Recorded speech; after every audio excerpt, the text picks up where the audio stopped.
Marwar bulletin देखने वाले सभी दर्शकों को चंद्रमोहन कल्ला का नमस्कार, राम राम ने खम्मा गणेशा।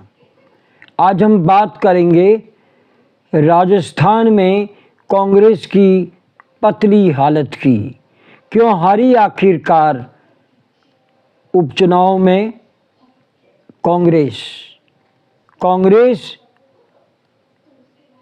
3 सीटों पर तो तीसरे स्थान पर रही, तो कई जगह पर अपनी जमानत भी जब्त करवा दी। ऐसे क्या हालात हो गए कि कुछ माह पहले लोकसभा चुनाव में राजस्थान में 11 सीटें गठबंधन के साथ में मिलकर के कांग्रेस ने जीती और दिल्ली में नरेंद्र मोदी का समीकरण बिगाड़ के रख दिया। उसी राजस्थान में कांग्रेस की इतनी खराब हालत क्यों हो गई, इसको लेकर के एक विस्तृत रिपोर्ट हम आपको पेश करने जा रहे हैं। आप इसे गौर से देखिए और आप इस चैनल को बढ़ावा देने के लिए सब्सक्राइब करें, लाइक करें और शेयर करें। तो आइए राजस्थान में दिन ब दिन कांग्रेस के घटते ग्राफ को लेकर के एक विस्तृत रिपोर्ट आपके सामने पेश करें। राजस्थान की 7 सीटों पर उपचुनाव के बाद 7 में से 3 सीटों पर कांग्रेस का तीसरे नंबर पर रहना ये संकेत है कि राजस्थान में कांग्रेस पूरी तरह से ढलान की ओर है। देवली उनियारा, जो सचिन पायलट का गढ़ माना जाता है, गुर्जरों के शानदार वोटर्स वहां पर है और वहां पर गुर्जर नेता जीता है, लेकिन भाजपा का प्रत्याशी जीता। कांग्रेस तीसरे नंबर पर रही। खीवसर में कांग्रेस की जमानत जब्त हो गई। सलुम्बर में कांग्रेस तीसरे नंबर पर रही। 84 में कांग्रेस तीसरे नंबर पर रही। दौसा ने कांग्रेस की इज्जत जरूर बचा ली है। 5 सीटों पर भाजपा जीती, 1 पर कांग्रेस और 1 पर भारतीय आदिवासी पार्टी जीती थी। प्रश्न उठता है, इतना बुरा कांग्रेस के साथ में क्यों हुआ? कांग्रेस में हालात खराब होने का बहुत बड़ा कारण है, कांग्रेस में कबड्डी खेल खेला जा रहा है। कबड्डी यानी एक दूसरे की टांग कैसे खींचें और कैसे उसे पटकें। इसी टांग खिंचाई में कांग्रेस ने अपनी सीटें गंवाई है। कांग्रेस व अलायंस की लोकसभा चुनाव में 25 में से 11 सीटें आई, तो वो कौन सा कांग्रेस का नेता था जिसने अलायंस नहीं खोने दिया?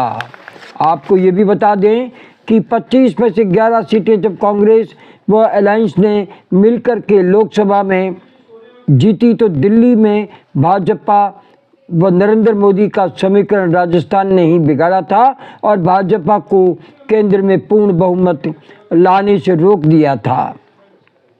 घटक दलों का सहयोग लेकर के मोदी को सरकार बनानी पड़ी। उसी राजस्थान में गोविंद सिंह डोटासरा की वाहवाही हो गई, तो कांग्रेस के दिग्गजों ने कबड्डी खेल ली और उपचुनाव में अगर कांग्रेस बढ़िया प्रदर्शन कर देती तो कांग्रेस में गोविंद सिंह डोटासरा के रूप में एक नया नेता जन्म ले लेता। और ये कब गंवा रहा था दिग्गज कांग्रेस के नेताओं को। राजस्थान में कांग्रेस के लिए कोई नहीं लड़ रहा था।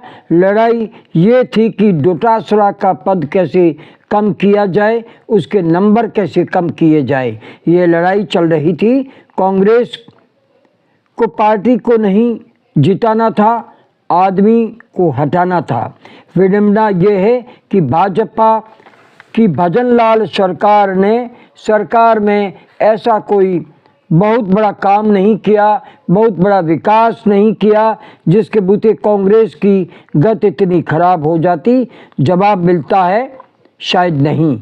यहाँ तो कांग्रेस ही कांग्रेस को निपटाने में लगी थी।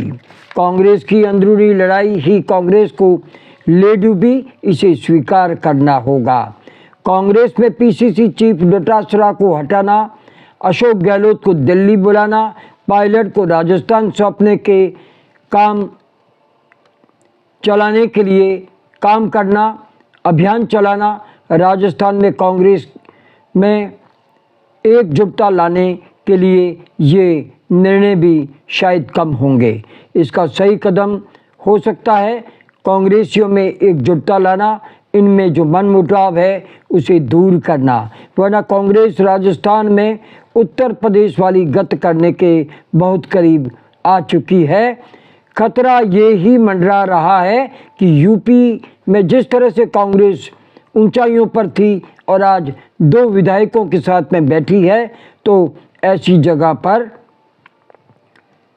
राजस्थान में भी हालात यही होने वाले हैं। ये खतरा अब मंडराने लगा है। उपचुनावों के समय अशोक गहलोत को राजस्थान में रखना चाहिए था, उस समय उन्हें सेंट्रल लीडरशिप ने महाराष्ट्र भेज दिया। यह रणनीति क्या प्रदेश कांग्रेस अध्यक्ष गोविंद सिंह डोटासरा के कहने पर बनाई? अगर ये सच है तो बहुत बड़ा खतरे वाला कदम कांग्रेस ने शायद उठा लिया। इसका हमें पता नहीं, लेकिन ये तय है कि राजस्थान में अभी भी अशोक गहलोत के पीछे जनता दौड़ती है। उनका क्रेज जनता में है। इस कारण कांग्रेस का कार्यकर्ता घरों से निकला ही नहीं, क्योंकि अशोक गहलोत चुनावी रण में शामिल ही नहीं थे। अब बात यह है कि कांग्रेस कार्यकर्ता सोया रहा तो प्रदेश संगठन क्या कर रहा था? प्रदेश संगठन कांग्रेस के सोए हुए नेता को इसलिए नहीं जगा पाया कि उन्हें भी ओवर कॉन्फिडेंस था, लोकसभा में हमें 11 सीटें लाए हैं तो उपचुनाव में भी हमारी ही जीत होगी। ये बड़ी भारी भूल, ये बड़ा भारी खराब सोच था, जिसके कारण से कांग्रेस की नैया डूब गई।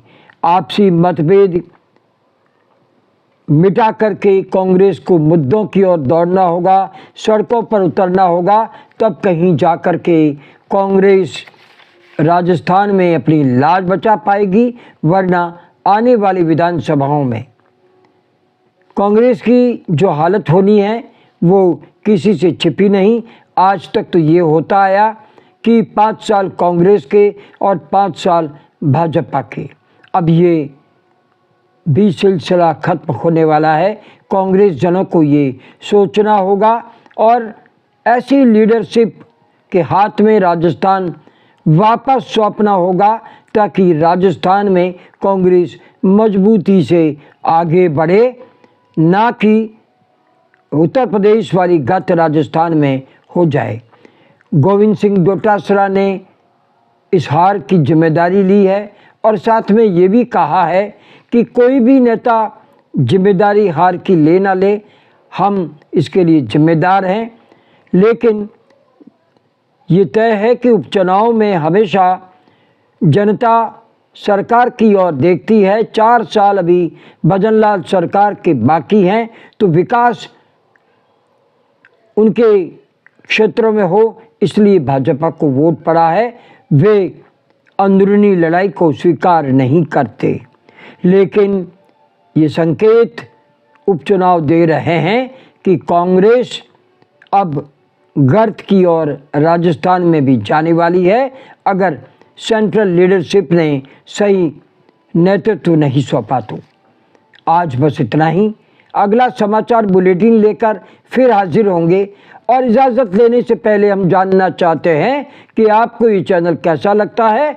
अगर आपको ये चैनल पसंद है, इसे सब्सक्राइब करें, लाइक करें, शेयर करें और इस चैनल को बढ़ावा दें। आज्ञा दीजिए। नमस्कार, जय हिंद, शुभ रात्रि, जय जय भारती।